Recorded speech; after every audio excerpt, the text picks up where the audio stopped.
Morning. Good morning. Are we here again? Only 24 minutes late. Yeah.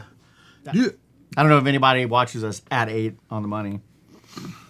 Good question there. I mean, I barely was able to roll out of bed this morning. I don't know why, but I was tired. I also woke up at like 5 a.m. Just like, whoa. You know what you need to know that I just found out about? Maybe I'm just stupid. It took me a long time to realize, but mental exercise is tiring.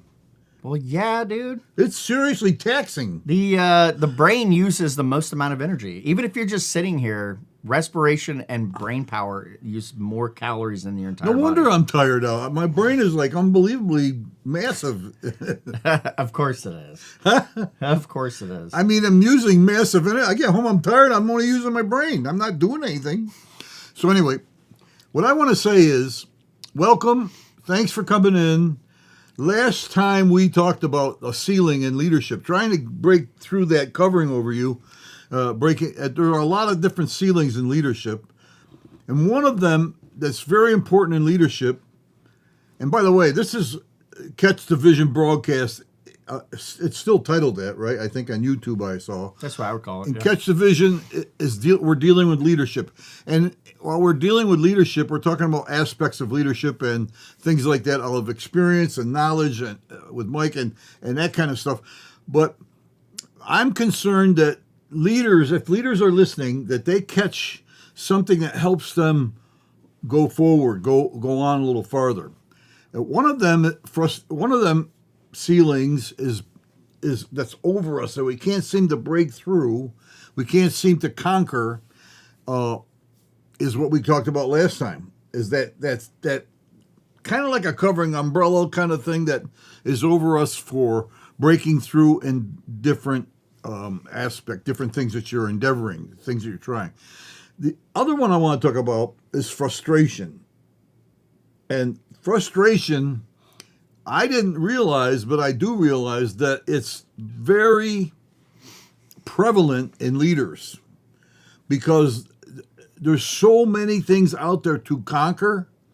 And I'm still trying to figure out what more than conqueror means. Be honest with you, more than conqueror has to mean you may be conquered, but you have to be more than that. And I'm still working on that. By the grace of God, I'll find out what that concept is. But we are dealing with frustration, all of us, in some way, shape, or form. And that frustration has a couple bad things about it that thwarts what we're doing and hinders what we're doing. But I'm also seeing that it also has something about it that helps us. There's a scripture that says, "Let patience have her perfect work." Her perfect work. What does that mean? And if you look it up in the Greek, it's saying whatever it's trying to work or wrought, let it happen so that it can get done inside you so that you can move on. So frustration has a certain aspect about it. I would think personally that the Lord is my Lord, He's my shepherd, He'll keep me from frustration. Well, that's not necessarily so that I can see. Even great leaders that I know have a certain element of frustration working in them, and that frustration does thwart us and does hinder us. It can depress you. It can knock you out. For me, it mentally is taxing. Because I do it analytically. I do frustration with thinking power, and the more I work on it in my mind, the tireder I get, because he just said this, and I just learned this week, that the brain uses more energy than anything in the body. I didn't know that. And so we have a brain where we're thinking, and that thinking power and that mental exercise is extremely energy draining. And so frustration could also be due to that. And it can also cause more mental action, which causes more energy eaten up. And so I want to share about that, because patience, if it says let patience have her perfect work, patience is kind of like a thing that is really frustrating. Like if someone's like, I can just see a quarterback can't wait till the coach says, okay, go out there and go for it. And he's waiting on the line. He can't wait to be sent out there. But the coach says, hold on now, hold on, not yet, hold on, not yet. And I don't know about you as a leader, but there's so many times I felt like God was saying, hold on, not yet. Of course, when I get the go, I'm gone, unless I'm so tired that I can't. But we're looking for the go in the middle of this time that we have to be patient, if I'm making sense at all to anybody. But for me, that's how it worked. For me, that holding back, that without the word go, is extremely frustrating for me. I mean, I'm a can do, don't let any grass grow under my feet kind of guy. It's just my nature, I guess. I'm ready to go. If I'm supposed to do something, I gear up inside myself and I'm ready to go at the moment's notice. But not everybody's like that. And so I don't know how they're not like that, but they're not. And I realize that. But for me personally, I'm waiting for a go, especially on something that's really dynamic. And I haven't got the go. Actually, this morning, Mike showed me a go that I didn't know I had. I've been working on a program called, you've heard of Spotify and Shopify. Well, I created Spirify. And on Spirify, you can type in your question of a Christian nature. I mean, I don't want to know about coding computers or something. I don't want that. Well, you can send it to me. I'll give it to Mike. but you know, of a spiritual nature question, and it will send it to me through Spirify. I'll get your email of your question, and I'll reply. That's a tremendous go for me. I've been working on this for a long time, and it's a nice looking program. It's black with the gold lettering. It looks nice, and that is that's going to be a powerful thing. I think, from what I see, Spirify could be dynamic. But anyway, I'm trying to deal with some of these things that causes questions in you as a leader that you could type in Spirify or comment while we're online. You can comment. We'll look at the comment and go with it. But that is fuel for the fire. Does that make sense? I think it does. Did I lose you? So in leadership, failure is extremely connected to frustration. People don't realize that. Most leaders, now hear me when I tell you this, because I did not like this, and I had to punch a guy in the face for telling me this. I didn't do it physically, but I had to let him have it. When he told me that most leaders have a very good sense of failure. That's because they know that they should probably come to 100 people, but they only got 10. Or they got 100 people and they need to get to 500. There's goals. There's certain... what does sense of failure mean? What does sense of failure mean?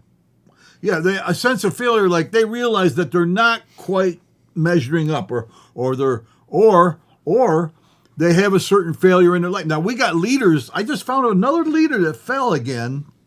Just found out that he's fallen with a woman, blah, blah, blah. But anyway, he's being kicked out of his church. And I'm saying to myself, and this has happened to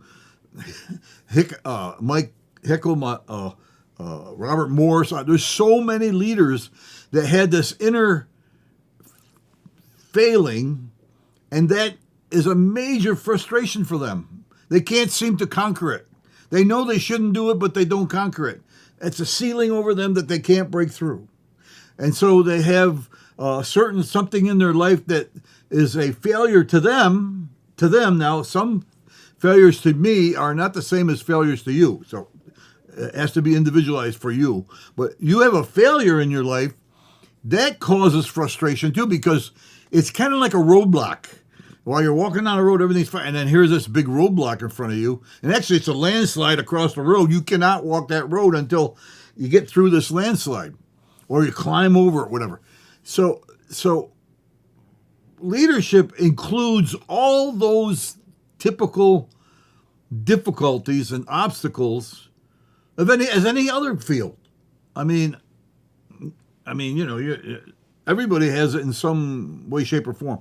And so, but I'm talking about those leaders that have been in leaders or into leadership must conquer, and that must have something to do with more than conquerors, because it says in Christ we're more than conquerors. We can't just be a conqueror. We have to be more than a conqueror. What does that mean? And what does that mean to you? I'm thinking it means more than just conquering the frustration or conquering the sin or conquering the failure. It's got to mean more than that. And this is where and that's why I get tired. I think about this stuff. But personally, I've had challenges that I have to conquer. One of them is dieting and losing weight. Losing weight is next to impossible for some people. I lost, in the last 3 weeks, 20 pounds. That's almost 4 weeks. I lost 20 pounds, which is exceptional, and I did it with OMAD. OMAD is 1 meal a day. And I just drink coffee. And I actually conquered not eating sugar in coffee. Ooh, I mean, if you'd have told me this 2 months ago, I would have said, you're crazy. I can't. I have to have sugar and cream in my coffee. No sugar. And the only sugar I get is sometimes in my diet it says I can eat coca, which is in 85% mix of dark chocolate and whatever else it is, called the 85% thing. So I'll take a clip of that and stuff every once in a while. It gives me the coca I need. Or I eat that Brazilian nut and it gives you a special K, some kind of K thing. So I've been trying to be good about that and conquering my weight. And I've lost 20 pounds. Yay. But it's not good because I'm at a weight that's horrible. And I started at 300, now I'm at 280. Miracle. God has helped me, and I've had to mentally exercise to break through this frustration I had with it. I feel better about it, but I haven't conquered it yet. And so there's another obstacle, like it says on Brother for Art, an obstacle, Got to get through these obstacles.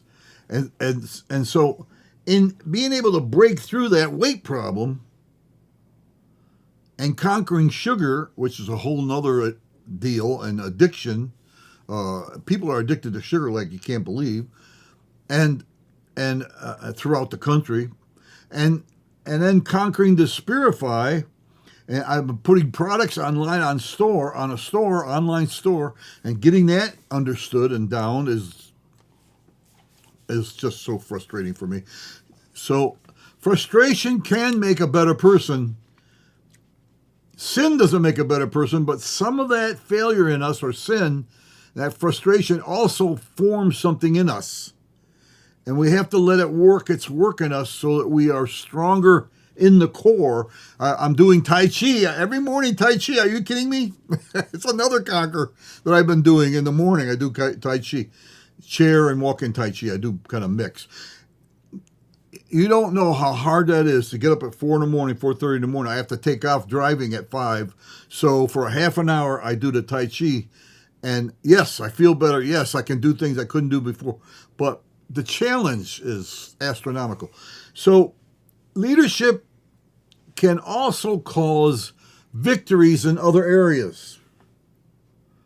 If you have frustration or a thing over you can't break through, that's probably working in you an eternal weight of glory, as they used to say. It's probably working in you something more solid than you ever had before. And I'm believing that it is, because I'm starting to feel it a little bit with some of these breakthroughs I've had. And I'm just so tickled about Spirify working. I'm just tickled about that, because I'm looking forward to it. Now I got to get it on in front of every person in the world so that they'll use it. And then I'll monetize it and become a multimillionaire, Mike. Anyway, that's where I'm at. That I'm just trying to share with you, some of you out there listening. Leadership has its frustrations and obstacles that we have to conquer and be more than a conqueror. Wow. What sayest thou? Sounds like you're on a roll, John. I'm on a roll. I'm so frustrated it isn't funny. Doesn't Well, feel. you got doesn't feel this like a thing role. going on. You got like 3 or 4 different things going on. You're making progress on them. And I'm actually practicing ukulele. I'm getting there. There you go. You got 4 things. It sounds like. There's actually like 7 or 8 things. I can't remember them all, but I'm working on them. Yeah, frustration's real. I mean, frustration is pretty simple. What frustration is? Frustration is you have a belief that something should be the case and it's not. So, I mean, I think by definition, a leader is probably going to have a lot more frustration because they're wanting to go forward. They know something that can be, and they have to get there, and there's things in the way. But another aspect, I think the more that maybe if one matures in this, they'll understand that that's part of the path and that that's just the obvious thing. I think it was maybe 4 or 5 years ago I realized that change, no one likes change, right? They say that. I kind of don't want to believe something like that. I hate it. Because as a person who like does a lot of change, I'm like, oh yeah, why would anybody dislike change? But it is actually true. But it's at like a smaller level. Anytime you're trying to iterate something, it then causes frustration in other people because they're literally moving in a kind of momentum. That's a good point. In an abstract momentum, and then now they have to move there, so they have to be pushed. So actually, your leadership is causing them to whatever. Now you can get clever about it, and instead of doing like I just said like the word push, doing push would certainly cause that. You could certainly create a kind of magnetism from the direction that you want that they might kind of gravitate towards that might mitigate some of that frustration. But you're still going to have to get in there and push. I mean, I think I've been around the block long enough to know that you can't just, there's more than carrot and the stick, but there's certainly more than just carrot. Like, you can't just carrot. You definitely have to stick. That's one of the things I found out in the last couple of years, where I'm just like, I don't want to do this, but you do have to stick. You absolutely have to stick people, because there's just some people that just won't move unless you stick. They're just that type. There's something about them. Maybe you haven't even figured out what they like yet. But guess what? You live in a now. You live in a time, like in a particular time frame. Yeah. And I try to remind this of people that like, good ideas and this and that, like they come in a multi-dimensional context of which time is the biggest component. Is that a now thing? Is that like in a week's time? And that's a probably a lifelong struggle to juggle those kind of things. But at the end of the day, sometimes you got to go now. That means stick. Because if you don't know the lever to pull or the different things to do, sometimes you don't have time to figure that out. You should try to figure that out, at least with the people closest to you, and encourage other people to figure those things out. But that's an over time thing. So yeah, I'm not too surprised by frustration. Just comes with the job. Yeah. Well, while you were saying that, you're making me think that this perfect work, this wroughting that God does, what God hath wrought. There's a scripture somewhere it says what God has wrought, what He's worked. You can't really put your finger on it, or I can't anyway. But maybe you can. But I'm hoping that you hear out there that the being inside you is being formed and shaped in a way that is good, especially when you're on a path that's a good path, good for you and good for others. And that's part of that thing we're talking about. But leaders need to know that there's a word from Him saying, I'm working on something in you, and you don't know what it is. And you don't have to know the details, but you must continue. You can't quit. You know what I mean? You can't, and you can be bummed out, you can be discouraged, and you can have a ceiling over you, and you're trying to break through, but there's something about that that's healthy. I guess I want to say. That's what I'm seeing. It's something about it is healthy. It's not totally a horrible thing that you have a frustration or something you haven't quite conquered yet. I think I think that nothing makes me more crazy than not conquering something in front of me. I mean, I'm a can-do guy. I told you a long time ago when I was facing the fact I was in a church in Boston and I had to learn how to do stuff in the computer, and I had to learn how to use that stupid computer, and I had to learn DOS, D-O, I think it's called Disk Operating System, right? Yes. And I had to learn DOS and executables and all that stuff, and I went, this is ridiculous. And I wanted to throw my computer out the window. I can't tell you how many times my wife would say, because I would yell, this man-made piece of crap, and I would want to throw it out. And it's become it became a slogan, like everybody knew me as complaining about man-made so-and-sos. And then I realized things that God made, you can't really do anything about. You have to conquer the man-made. The God-made is his problem. And God is not frustrated or has the trouble doing anything. He accomplish and make sure that the thing that he says is going to happen happens. He watches his word. He watches over his word and he makes it happen.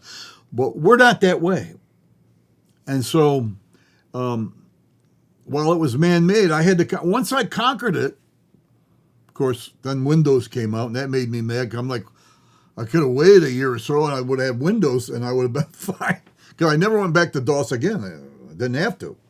But then again, conquering that made me able to do things, printouts and stuff like that for the church and everything that I couldn't do before. And that really helped me. I conquered that, and I felt pretty good about conquering that. And those kind of things are the way I am. And so when I've got a couple things I'm trying to conquer, and I'm not conquering them. I'm faking myself out, though. I tell myself I conquered it. Now, especially sugar.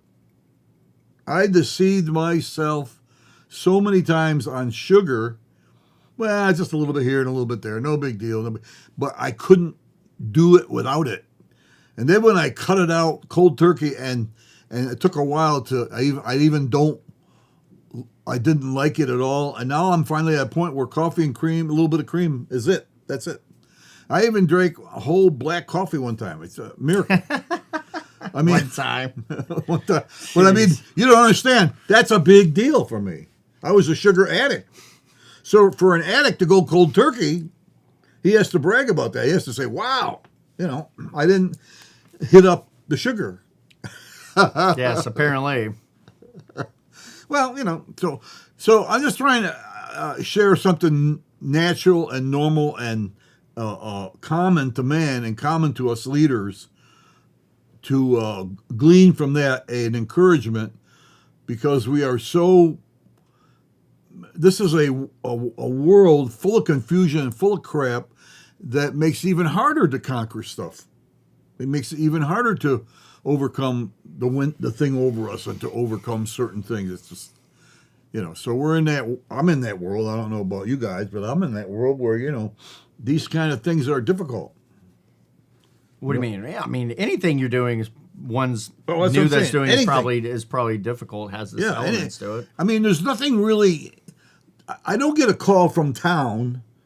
Hey, we want you to know we know you're living and we're excited for you and you're doing great. Nobody, you don't get human beings or world to come in and encourage you that you're doing good. You're fantastic. You're doing great. You don't get that. That's the other thing too, as well. If you're trying to create something new, usually everything comes out of the woodwork to tell you not to do it, and it's bad, and you'll fail, and it's very interesting to see. I mean, and I'm not like.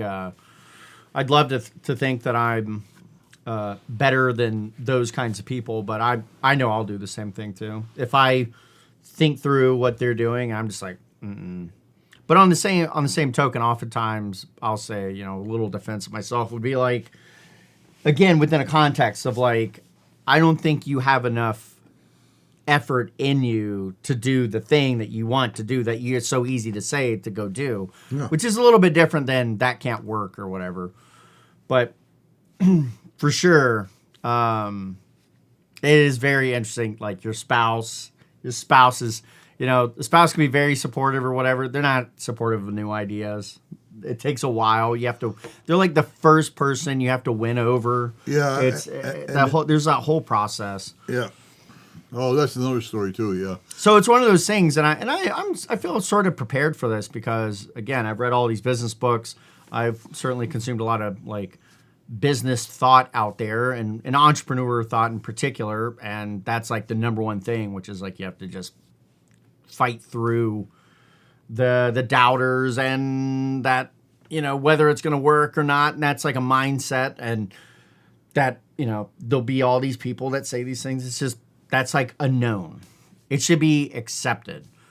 One thing I have found in the last year, because it's like this new job, is the recognition that there's another person that is on that path to trying to do something new, and they're trying to blaze through it, and I've had to really hold back from throwing more things on their plate because one, I don't think they can handle them, but two, it distracts them from the getting the thing going. So instead, I've kind of played like a support role where I'm trying to clean up this person's messes and help this person actually get this thing off the ground.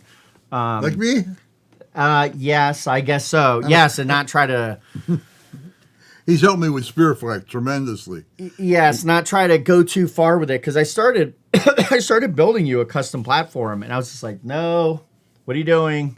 Get this 1.0 out because it works, and then maybe I might consider something else. Because I was starting to go down the path of building a back end that would send emails out and stuff, and I was like, I don't have time for this right this second. I was like right in the middle of doing something else. Then I had already started. Yeah. Because next thing I knew, I was like, oh, I'm now refactoring 2 libraries of mine. I'm like, no. I'm not. I didn't portion out this much time to work on this. But granted, those libraries do need to get fixed, but that's a different story. Yeah. Yeah. Well, by the way, I want to say something to 105 South Cafe. They just started downtown. And Christine's been, and her daughters and son have been working on this cafe thing downtown for months and months. And I've been waiting for it to open. It's finally open. Oh, it is. And I shout out to them. Fantastic. Congratulations. If I could bankroll it, I would bankroll it. I think it's a wonderful thing in town. And it's an alternative place. They got great Brazilian pecan, whatever that's called, coffee that I really like. I had one this morning. And they got pastries and everything, but it's just a beautiful cafe. You can go in there and sit on a couch or chair or in a booth or whatever and just enjoy. And they've come a long way, and I want to encourage her. And that was a big mountain for her to conquer. I bet. And the stuff that she went through to conquer that. And she used to be down there in Farmers Market, which there's no need to do that anymore. It's there. So encourage her. And well, the the nightmares are only going to start now, John. This is the part where this is with all this stuff. Once you get the product out there, you go through all this hard sweat and tears, and you're like, woo, it's finally out there. That's when it starts. That's when it starts. What are you saying, Mike? All the fun is over. All the fun is over. Wait a minute. Like when I get my products, which I have a product online, I have a special, unique cup I designed. I'm designing 2 more, and I'm doing it through Printful at the moment. A cup? Huh? A cup? A mug. Yeah. Okay. So, once I get them up online and get them on, you have to apply to get them on Walmart. And once they approve it, you can get on Walmart, and their traffic and their exposure is great. And that's what I'm trying. That's one of my goals. Oh, I see what you're doing. That's one of my goals, trying to get that to there, and it's not easy. And you mean once I get it all there, I can't sit back and say, yay, that's it, it's over? Or that's when I got to really still work on it? Are you telling me that once I get somewhere, that's when the work starts? Yes. Everybody loves the design and the imagining, but then when you step into your imagination, it turns into hell. Just like you have to I've done this so many times that it's once you actually are living in the thing, are you actually in the thing? And it is not what people think it is. Never. You're popping my bubble, dude. It never is. I hope the absolute best for them, but I already know the path that they're going to go down, which is with all these. That's why I try to tell people. That's why I hate good ideas. I hate good ideas. Because one, because it can't come to reality. When somebody just throws out a random good idea where they don't have any stake in its implementation or the results of it, these people don't realize that, oh, if I do this, it's the silver bullet and everything absolutely works. No, because even if it solves one problem, it will create 5, 6, 7, 8 other ones that you then have to navigate. So the actual solution is that plus all sorts of things. And then because it's there, because that idea, usually when a person throws it out, they don't know enough about it. That oftentimes that they don't know the locus of the problem. That's why it drives me crazy, because I've done this enough that like I like in computers, I can't listen to anyone anymore because I already know that they don't have any idea what they're talking about, because they're just seeing things that are coming back at them. They're just reacting to that surface level thing, and like that's it. And then they'll do something. This is sound familiar, John? Then they'll go to AI and then they'll ask it, and the thing won't even have access to being able to debug the thing itself. It'll just give the person a good idea. It'll just say, "Oh, it's this." How could you know that? You don't know that. You'd have to poke around at it and find out, "Oh, it's actually this random configuration file or some stupid server." Like I had this issue yesterday. These servers are competing with each other. I didn't realize because I installed this thing over here, but when I installed it, there was none of these problems. It's only because the power blipped and they came up weird. Like it is so much more complicated. And I know that a business is the same way. It's the same way.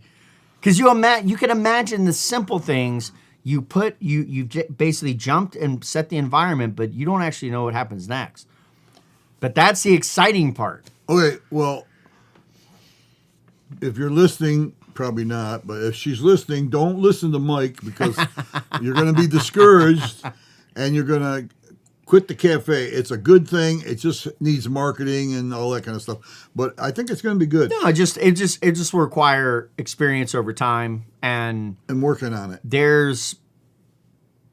Yeah. I guess you're right. You know, now that she said she's open and everything, there's dishwashing, there's design, there's things to bake. You know, I'm like, she's in. And for the first week or the first month, it's okay. Maybe for the first year, when you're on year 3 of doing this, when somebody goes, "Oh, I love those one things you make," like let's say it's croissants or something. "I love the croissants," and then there you are at 4 a.m. "I hate croissants. I have folded 500 million croissants." So there's something. These things will come. Everything that people see. I mean, this is the craziness. All the things that people will like and that will make things work, you will eventually hate them because they are never-ending sameness. There's a lesson to be learned here about dealing with temptation. You must keep your eyes on him and not on creation. Yeah. And so. That's a song, by the way. But there's a lesson to be learned here that when you do reach that dream, there's a lot of work after that goes into it. And I'm okay with that. I'll do that because I want to make the dream. I want to hit the dream part. Yeah. I want to get there. You have to, in the end of the day, you do have to, and I think it's as you go. You have to start to gain more and more and more value out of the intangibles. So things like that person, you know, like for example, a person came over here that I know and bought some plants from me. I officially have a nursery license. Woo! I know that hell all over again. And they were like picking out trees, and I don't have a nursery for retail. I don't even have, it's not even close. People do not appreciate it. They're like, "Oh, you could just sell plants." These are good ideas. This is so stupid. They don't realize that I've dealt with people in this space, and I know that they cannot handle large amounts of complexity, and my thing's not optimized for them. Yeah. It's not optimized, but it's literally an experimental nursery with 400 varieties of plants in it. Which one are the ones I should get? So I had to again, so these are real problems, and I've done this 5,000 times. So what you got to do is you got to go get the inventory, and then I have to continue to play the expert where I look through the entire list, and they maybe know a couple on the list, but they're unsure about it. And so I go through the list knowing what they want and then translate you don't want none of those, none of those, none of those, maybe that one, some of those. Okay, now we need to go find these. Needle in a haystack. This is not my normal needle in a haystack would be I'm about to go plant 80 plants. Let's now pull them out individually. So I'm going to do that at one time. So people go oh, you should open up this retail nursery. No, because I'll have to, that whole process took hours. Yeah. So accentuate hours. Accentuate what you just said. Treasure and enjoy the intangibles. Yes. So that I have to leave that situation, even though you're talking about frustration. I think by hour 2 or 3, I was bro, this is now costing me. I even tried to tell him, he's oh, you should do this thing. And I was sales costs. I think it went right over his head. I have to leave going, you know what? Those trees, I hope some of them will actually do well and, feed their family and, that they're a source for me to get scion and for years to come. You got to get all of that stuff out of it because you're going to get everything else is pain. Every single thing else will maybe not in the beginning. That's the core point I'm trying to make. Not in the beginning, but eventually it will be. But treasuring the intangibles, hit that a little bit more harder. It's not having the cafe or not having the croissant. Correct. But what's the intangible? And let's stick to that cafe because it'll be a little bit easier for me to be not personal about giving people plants. It's things like having a resource for the community. And a lot of people are going to have a really hard time with that because somebody like my wife, she's going to have a real hard time that being the thing that that pat on the back where no one pats you on the back. No one pats you on the back. Someone just munching in a chair over there in the corner is your pat on the back. Yeah. So you have to, 1, recognize that, and then 2, you have to revel and wrap yourself in it because everything else, the reality of the thing is a nightmare. It will, and a lot of work. That's what I'm saying. It is. So the intangible is the compliment that comes from a zero, negligent, a neutral, a person that just happens to give you the compliment and the pat on the back, and we go, that's what I'm living for. That's what's treasurable. Well, that's what I was saying. It could be things like we didn't have this community resource. Now this resource is here for people around here. And so the struggle, this is where it's complex and complicated. And in the U.S., there's this, I'd say belief, maybe it's a historical truth. I don't know, that you start a business here and you're going to be, in the end, you'll be rewarded. That's kind of the quasi kind of promise. And that's after you've already been chewed up bubble gum that's been chewed up for 10 years, and then you're ejected and you're given a tiny little pittance for this thing you've worked so hard on. But you get to move on because at that point, you're ready to hand that thing over to someone. And so, hopefully, fingers crossed. Wow, man. Yeah, that's how it works. That's what we used to say as hippies. Wow, man. When things reveal something to us, we go, wow. And probably the smart ones go, wow, forget that. I'm not going that way because they wake up to some reality. The only people who are, as far as I can tell, now we're getting into true. There appears to be certain industries in certain locations where you could spin up a startup, which is what that is, a startup, and turn around and especially if you have experience in particular, that you could stand the thing up, turn around and sell it, and make pretty good money and move on to something else. Or that you might start a chain or whatever. Here, we don't have that going on. So that will never be the future here. That person has created an owner-operated business, which, by the way, are the only things that actually work here, is an owner-operated. So what doesn't work here is like an IHOP.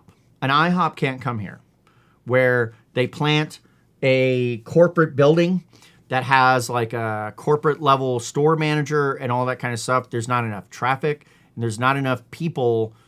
There's not enough worker pool to pull from, because they got to choose enough of the quality pickings to be able to make that system work, which is not like an owner operated. You're picking the best pickings. That's like the founder, the person who has all those feelings about it. They have something about them that they'll be able to attempt to solve each and every problem. That is not what a store manager, some random person off the street here, is going to be able to do for a complex running establishment.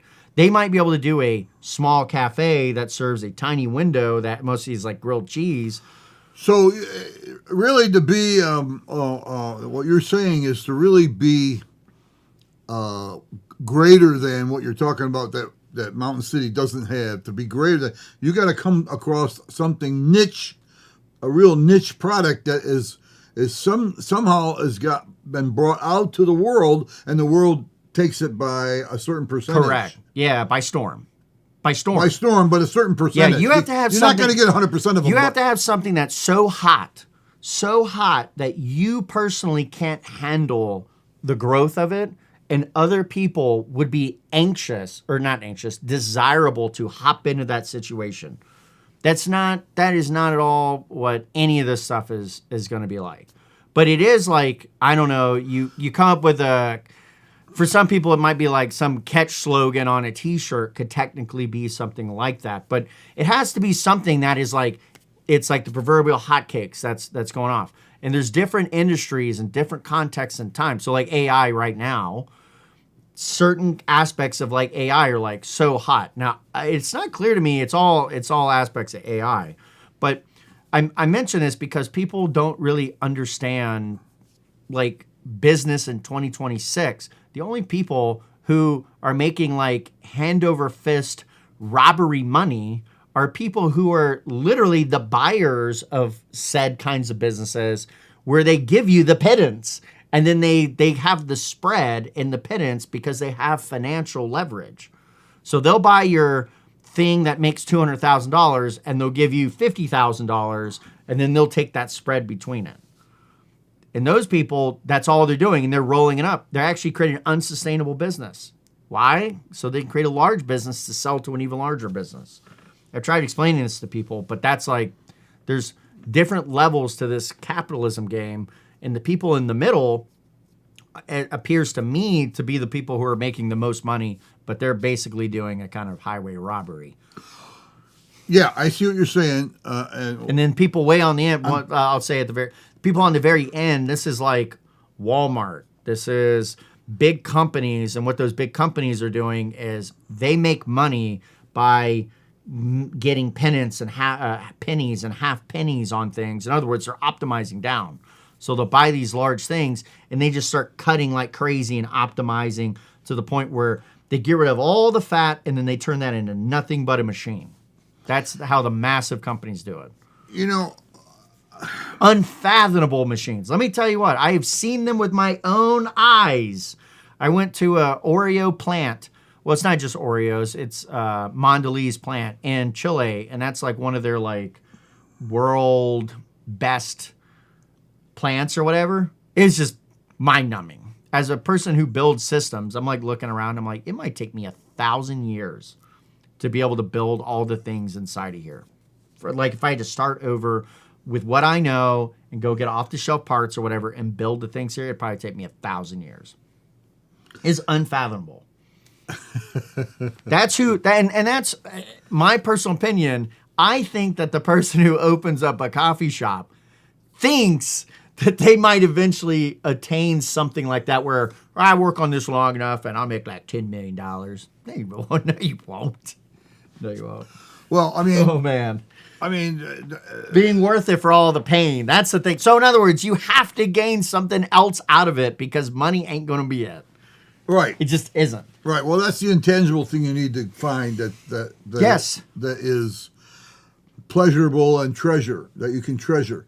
That's why places that do this sustainably long term are places like San Francisco. Maybe not right this second, but up until recently, where they have these kinds of things. One, they have a lot of people that can go through, but two, they do like a lot of experimentation. So the owner operator maintains being in control of like, let's try new things, and so they get to get that out. And so they like, I think about another person here that they do meats. Their benefit out of it is that they get to try new cured meats and all of those kinds of things. That is the treasure that they're actually going to get. Interesting. Well, again, thanks for watching. We're talking about leadership really technically because we are dealing with intangibles and principles that are true. And, you may be off after a dream and you can't break through and there's a frustration. And there are some things, I just learned a couple of things what Mike is just saying now about the realities that we deal with every day, and we don't quite know how to handle them sometimes, and they actually can be very discouraging. Yeah, they can be. Actually, you look at them and go, "I didn't know this was going to happen. I didn't know this was going to." Expectations. It's about expectations and that kind of stuff. So, I encourage you not to be totally discouraged and quit, because there is in its own little situation or world that you're conquering. You are actually, that's your job to do, if I want to put it that way. It's your calling, your assignment, your job to do. And you got to get that and conquer it and cure it and go on from there. Even if it isn't a worldwide, unbelievable, I mean, that's nice, and everybody dreams there, but you got to separate that from the dreams. Because sometimes the dream is way too far out there, and it becomes a frustration. Just a dream. Think about the dream frustrates me sometimes. I'm like, that dream, I'll never get there, and that means a never, and that's an obstacle. And yeah, true, and that will prevent you from taking one step. Yeah, but the reality is these things are all about making you move forward. You learn more. You pivot in a more intelligent direction. That's why a good idea just gets you started. Yeah, but I don't need to start. I've got plenty of starts. That's not my problem. But for some people, I guess, but I would just like to see the person who stopped I just don't have a good idea. Oh, a good idea. But that's not what's stopping them. It's these things that we're talking about now. These obstacles are the things that prevent people from taking a first step or continuing to take additional steps. Yeah. Well, we'll deal some more of that later. Blessings. Thank you. Comment.